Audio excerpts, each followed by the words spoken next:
In today's video, we will discuss stalking and domestic violence. Stalking is defined by law by the federal government when an abuser acts in such a way as to intentionally create a fear of harm or death for the victim. That is stalking. This could take the form of a fear of harm, injury, or death for themselves, a relative, or any third party.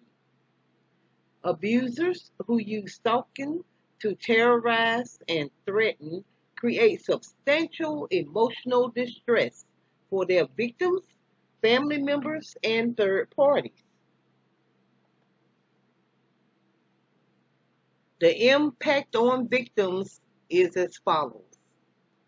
1 in 7 stalking victims has been forced to move as a result of their victimization. 1 in 8 stalking victims has reported losing work because of the stalking. Stalking victims suffer much higher rates of depression, anxiety, insomnia, and social dysfunction than people in the general population. 86% of victims surveyed reported their personalities had changed as a result of being stalked. 18% fulfilled all but one diagnostic criteria.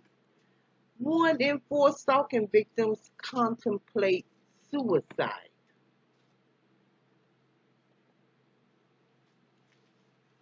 Stalking is often an indicator of other forms of violence.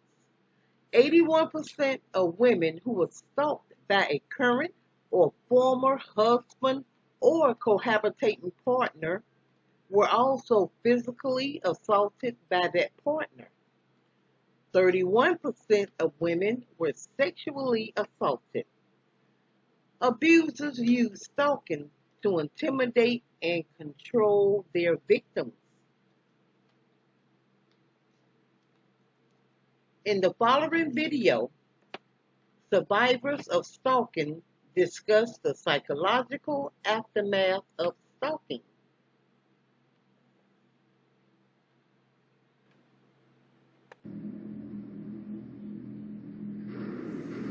Peggy's personality changed over time. I see it as a candle eventually just burning out.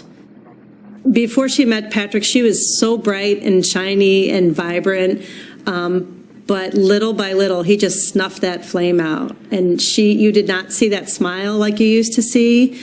You definitely didn't hear her laugh as much. And for the person that was so involved in life with all her fitness, I heard her say, "Life sucks. I hope I'm dead before I'm 40." And that was something that you would have never, ever heard come out of her mouth before she met Patrick. I would go home from Christmas break and my family would wonder why I was so sad all the time. And, I couldn't tell them. I couldn't tell them. I didn't have many friends. It was hard to make friends with what was going on in my life. It was hard to go out. My girlfriends would call and say, "Have you eaten today? When's the last time you ate? When's the last time you slept?" Because you just lose control of all of your thought process and your normal daily functions.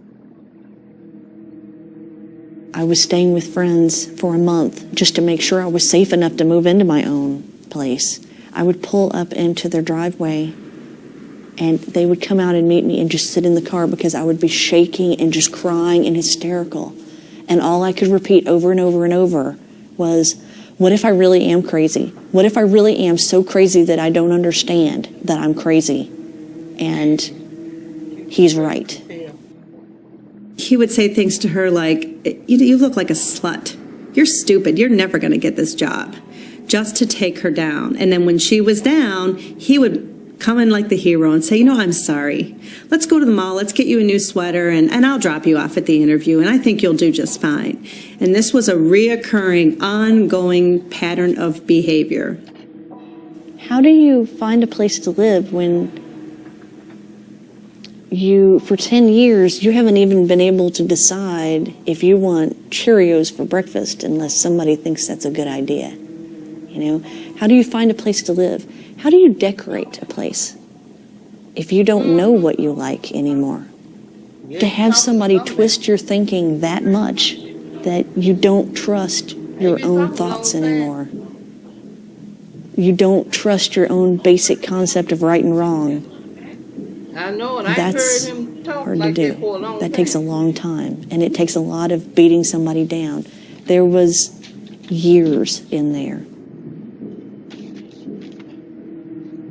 I can remember being on the freeway, and there was a new apartment complex that had just gone up, and I saw the free first month rent sign.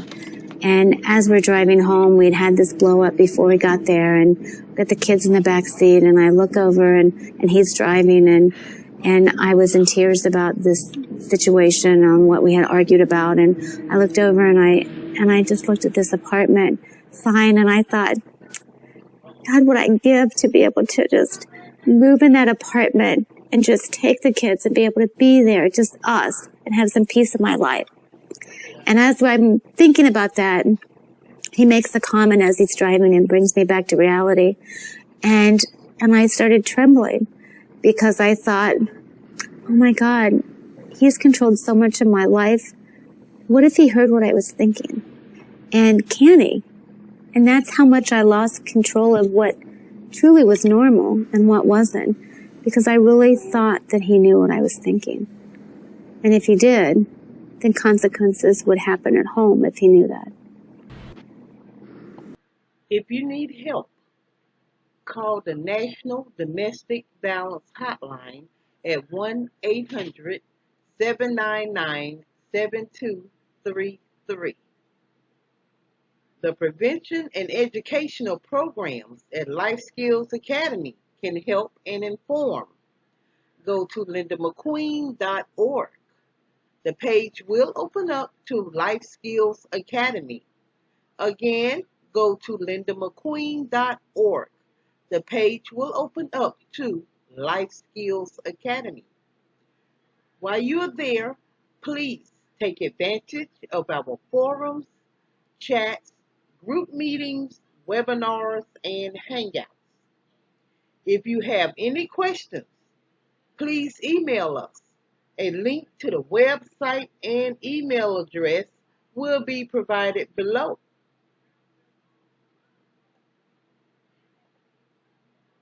A certificate of completion will be issued upon completion of any courses taken with Life Skills Academy.